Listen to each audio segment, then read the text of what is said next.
కాదు ఆర్థిక విధ్వంసం. బీఆర్ఎస్ పాలనపై ఆర్థిక మంత్రి బట్టి ఫైర్. మీరు ఆస్తులు సృష్టించలే, చేసిందంతా వృధా ఖర్చే. గతంలో మేము ఎన్నో ఆస్తులు సృష్టించినాం. నాగార్జున సాగర్, శ్రీశైలం లాంటి ఎన్నో ప్రాజెక్టులు కట్టినాం. ఆర్థిక వనరులు ఉన్న రాష్ట్రాన్ని మీరు అప్పుల్లో ముంచిండ్రు. ఇప్పుడు రోజువారీ ఖర్చులకు కూడా ఓడిపోయినే ఓవర్ డ్రాఫ్టే. ఇవాళ ఓవర్ డ్రాఫ్ట్ అంటే వస్తే ఇస్తాం, సావుకారింటికి పోయి చెడు ఉదరియే రాదో కిలో బియ్యం అని అంటే ఎప్పుడు ఇస్తామంటే వస్తే ఆయన ఇచ్చేది ఉంది, రాగానే ఇస్తాం, కూలి పైసలు రాగానే ఇస్తా. ఎట్లా తెచ్చిండు కేసీఆర్ అంటే బ్యాంకుల దగ్గర పోయి జర్ర ఏమైనా పైసలు ఉంటే రాదురి ఇస్తాం. ఎట్లా ఇస్తాం అంటే ఇలా తాగుతారు కదా, తాగంగానే వచ్చిన పైసలు తెచ్చి కడతా. ఇగో గీడి తెచ్చిండు. ఎంత ఇజ్జత్ తక్కువ. ఉద్దెర పెడితే పుట్టుకున్న ఉద్దెర లేదు అన్నాడు అనుకో, ఆ పూట ఎండాల్సిందే. ఆ పూట ఎండుడేగా. ఇక గీడి తెచ్చిండు కేసీఆర్ కథ. రోజు పూట రోజు కొనుక్కొని తినే కాడికి వచ్చిందా తెలంగాణ. అసెంబ్లీలో వైట్ పేపర్ ప్రవేశపెట్టిన మంత్రి 10 ఏళ్ల పాలనలో బీఆర్ఎస్ అభివృద్ధి ఏం చేయలేదని, ఆర్థిక విధ్వంసం సృష్టించిందని డిప్యూటీ సీఎం ఆర్థిక శాఖ మంత్రి భట్టి విక్రమార్క అన్నారు.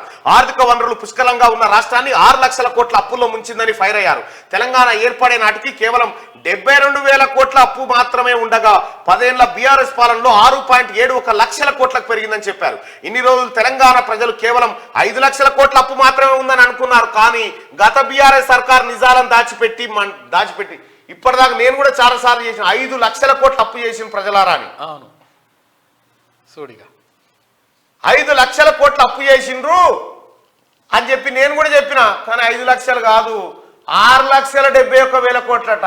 మరి ఇవేంటి మళ్ళా అంటే దాచిపెట్టిరు కాగితాలు దాచిపెట్టి ఇప్పుడు కాగితాలు ఏవి, ఆ కాగితాలు తెప్పు అని ముఖ్యమంత్రి రేవంత్ రెడ్డి గారు ఆర్థిక శాఖ మంత్రి భట్టి గారు అడిగితే తెచ్చిచ్చిరు. కాగితాలు తెచ్చిస్తే 5 లక్షల కోట్లు అంటారు గారు, 6,71,000 కోట్లు ఉన్నాయరా అంటే ఏం చేస్తాం సార్, ఆయన దాచిపెట్టమన్నాడు, మేము దాచిపెట్టాం. ఇగో ఇది కథ. ఇంక ఇవి కాకుంటే ఇంకా 2 లక్షల కోట్లు, 2 లక్షల చిల్లర కోట్లు మళ్ళీ ఉన్నాయి. అవి ఉన్నాయి. ఇంకా ఇవి కాకుంటే ఇంకున్నాయి. ఇప్పటికే మొదలు పెట్టిన పనులు చేయాలంటే 1,59,000 కోట్లు. ఇగో ఇవన్నీ కాంట్రాక్ట్ ఉద్యోగులకు ఇతర పెండింగ్. ఏమర్థమైంది ప్రజలారా? తెలంగాణ రాష్ట్రాన్ని సర్వనాశనం చేసిందా లేదా కేసీఆర్? మరి జాతిపిత అంటారని అమ్మ, జాతిపితకిన వారైతే ఎక్కడ జాతిపిత, ఎక్కడ లెక్క, ఎవడు కట్టాలి? అంత సొమ్ము మనమే కట్టాలి. మన కడుపులో పెరుగుతున్న పిండం మీద కూడా అప్పు తెచ్చిండే కేసీఆర్. కడుపుల ఇంకొక 4 రోజులు అయితే పుట్టబోతున్న బిడ్డను కూడా, ఆ బిడ్డ మీద కూడా అప్పు చేసి 2 లక్షల రూపాయలు 2 లక్షల రూపాయలు అప్పు. పుడితేనే అపురూపాల ఇట్లా మనం పుట్టంగానే అమ్మో నా కన్నా నా పండని ఎత్తుకుంటాంగా, ఆ పండుతో పాటు 2 లక్షల రూపాయలు అప్పు కూడా ఎత్తుతున్నాం పండుకు. పుట్టుడే పండు కథ గది.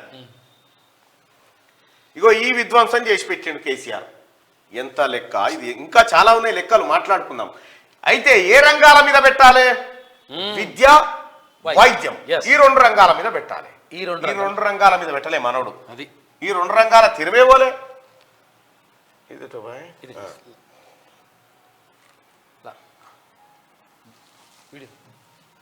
ఓకే, ఇంకా నేను మొత్తుకున్నా విద్యారంగం వైద్యరంగం సర్వనాశనం అయిపోయిందన్నా, మొత్తం సత్రోలు చేసినని చెప్పిన. ఇక మళ్ళా గులాబీల జెండలమ్మా, నీ గులాబీల జెండల. ఇగో విద్య మరియు ఆరోగ్యంపై ఖర్చు.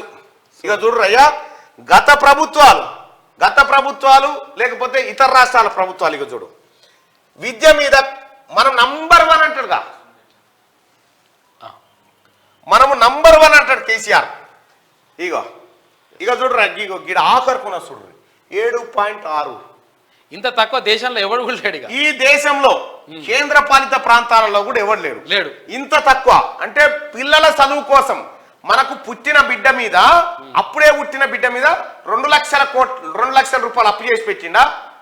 మరి ఆ బిడ్డకి ఏం పెడుతుండా కేసీఆర్ అంటే, ఇగో ఆ 2 లక్షల కోట్లకేని 14 రూపాయలు వాళ్ళ చదువుకు పెడుతున్నాడు. 14 రూపాయలు, 2 లక్షల కోట్ల రూపాయలు అప్పేసి 14 వీళ్ళని చదివిపిస్తానికి అప్పు తెచ్చిన అంటాడు. ఎంత తెచ్చినాడు? 2 లక్షల కోట్లు. ఎంత పెడుతున్నాడు ఇలా చదువుకునే? 14 రూపాయలు.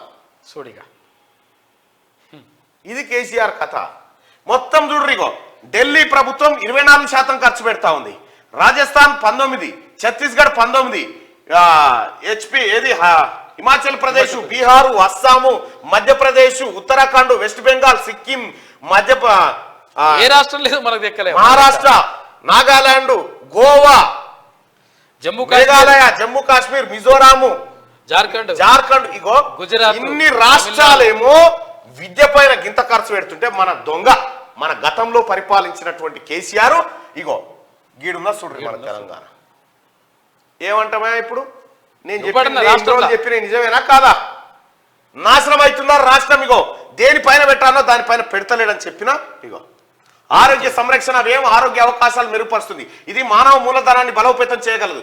మరి ఇప్పుడు చెడిపోయిన శరీరాలకు ఇప్పుడు పానం బాగలేకపోతే దవాఖానలో వన్నోన్ని ఆరోగ్యంగా ఉంటే కదా ఆడ అప్పు తీర్చేది.